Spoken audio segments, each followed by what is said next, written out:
दोस्तों,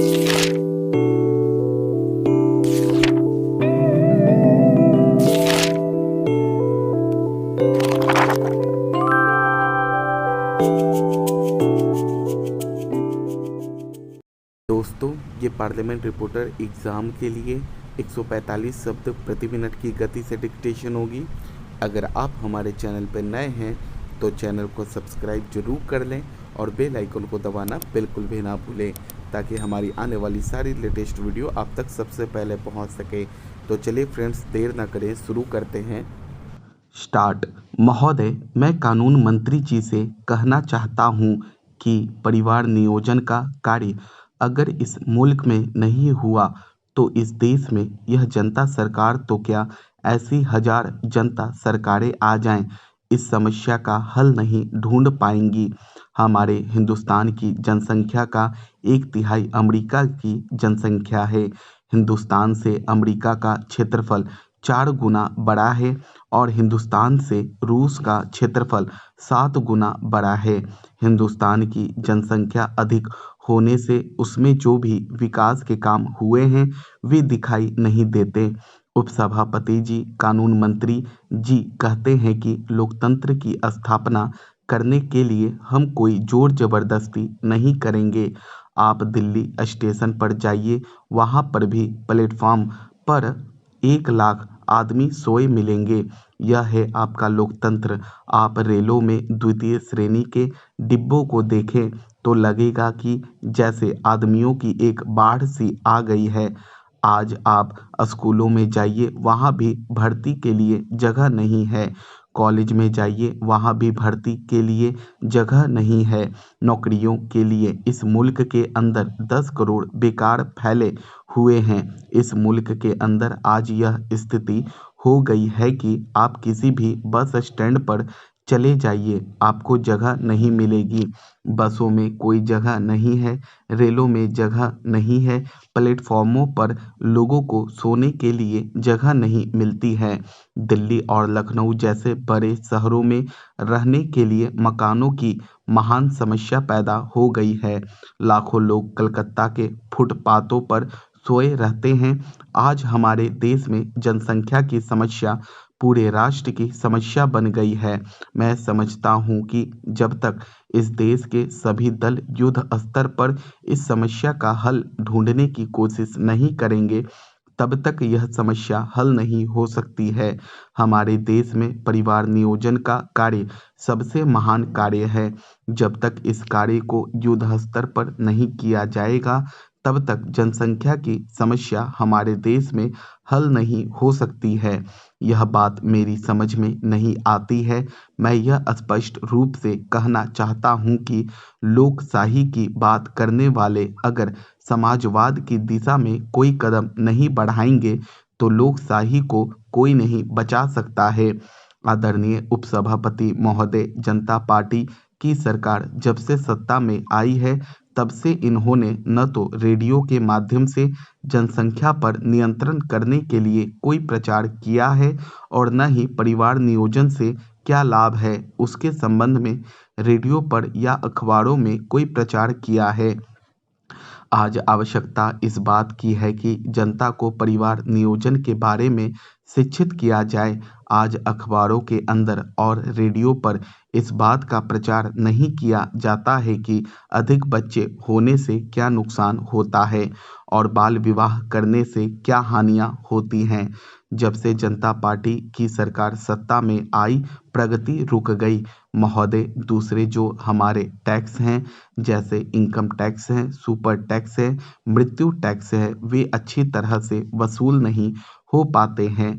बहुत से वनवान लोग जो इन टैक्सों के देने वाले हैं, वे सरकार को किसी न किसी तरीके से धोखा देकर इन टैक्सों के देने से छूट जाते हैं और सरकार भी उनसे इन टैक्सों को वसूल नहीं कर पाती है। इसलिए मेरा निवेदन है कि जो ऐसे धनवान लोग हैं जिनके ऊपर सरकार का टैक्स बकाया है, जो टैक्स देने में चोरी करते हैं, उनसे सख्ती के साथ टैक्स वसूल किया जाना चाहिए।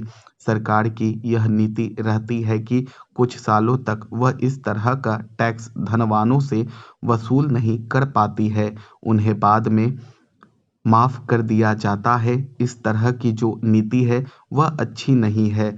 सरकार को धनवानों से समय पर और सख्ती के साथ टैक्स वसूल करना चाहिए।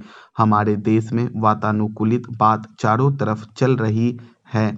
रेल में आप जाइए तो आपको डिब्बे वातानुकूलित मिलेंगे और चीज़ों के रखने के लिए भी अब वातानुकूलित मकान बनने लगे हैं। इसलिए मेरा निवेदन है कि जितनी भी हमारे देश में ऐसी चीज़ें हैं, इनके अतिरिक्त जैसे शराब है, सिगरेट है, इन पर भी सरकार खूब टैक्स लगा सकती है और अपना घाटा पूरा कर सकती है। इसके उपरांत अगर इनकम टैक्स और सुपर टैक्स में बढ़ोतरी की ज़रूरत है तो वह भी उसको बढ़ाना चाहिए। लेकिन जो नए टैक्स बढ़ाए हैं उनमें खासकर कृषि पर जो टैक्स लगने जा रहा है, सरकार को चाहिए कि उसे माफ़ कर दे, उसे बिल्कुल हटा दे। मैं इस संबंध में इतना ही अपवाद ग्राह्य मानता हूँ कि जिन व्यापारियों को काला बाजार में पैसा कमाया है, अगर वे अपना पैसा छिपाने के लिए उसको जमीन पर लगाते हैं, यानी खेत मोल लेते हैं, अगर अंगूर के बाग लगाते हैं और इस तरह से अपने काले धन को सफेद धन करना चाहते हैं, ऐसे धनवानों के ऊपर कृषि टैक्स लगाने में कोई दिक्कत नहीं है। वित्त मंत्री महोदय का कहना है कि जो इनकम टैक्स देने वाले लोग हैं, अगर वे खेती करते हैं तो उन्हीं के ऊपर यह टैक्स लगाया जाएगा। लेकिन मुझे डर इस बात का है कि जब सूबे के साथ गीली चीज भी जल जाती है तो ऐसा भी हो सकता है कि धनवान किसानों के बाद धीरे धीरे मध्यम तथा छोटे किसानों की भी बारी आ जाए और इस तरह से धीरे धीरे मध्यम तथा छोटे किसानों पर भी टैक्स लग जाए। दूसरी बात मैं यह कहना चाहता हूँ कि हर प्रांत में कहीं जमीन की मर्यादा 25 एकड़ है, कहीं 15 एकड़ है, कहीं 40 एकड़ है। खेती के उत्पादन की क्षमता वार्षिक 1800 रुपए की आय मानकर किसानों की इकोनॉमिक होल्डिंग बना दी गई है। उन सब किसानों का भूमि राजस्व सदा के लिए माफ कर देना चाहिए, क्योंकि शहरों में जिनके पास खेती नहीं होती। महोदय, पहले विश्व युद्ध के बाद जितने पूंजीवादी देश थे वे करीब करीब खत्म होकर के सिर्फ 4 देश रह गए थे, जो नाम गिनाने लायक थे। ब्रिटेन, जापान, अमेरिका और फ्रांस, ये 4 राष्ट्र थे। लेकिन दूसरा विश्व युद्ध समाप्त होने के बाद सब देश इतने कमजोर हो गए कि दूसरी श्रेणी में आ गए। सिर्फ एक अमेरिका रह गया और मैं आपसे कहना चाहता हूँ कि जो आगे का समय आने वाला है, निश्चित रूप से अमेरिका की वह शक्ति आगे जाकर नहीं रहेगी, क्योंकि संसार में जो गरीबों की शक्ति बढ़ रही है उस शक्ति को कोई रोक नहीं सकता है। कोई पार्टी या सरकार बीच में जाकर भले ही कुछ देरी लगाए, कुछ गड़बड़ी फैलाए, लेकिन उस शक्ति को आगे बढ़ने से रोक नहीं सकते। यह बात निश्चित है। यही वजह है हम लोगों ने देखा यहाँ पहली लड़ाई के बाद एक सोवियत रूस का राज्य कायम हुआ था।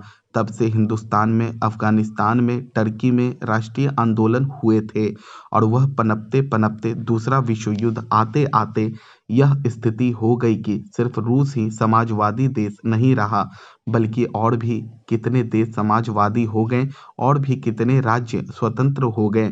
यह भी हम लोगों ने देखा है। मेरे कहने का मतलब यह है कि दोनों शक्तियों के टकराव में जो गरीबों की शक्ति थी, मजदूरों की शक्ति थी, कम करने वालों की शक्ति थी और दूसरी पूंजीवादी शक्ति थी, उसमें जो कमजोर शक्ति थी वह कमजोर होते हुए भी आगे बढ़ रही है।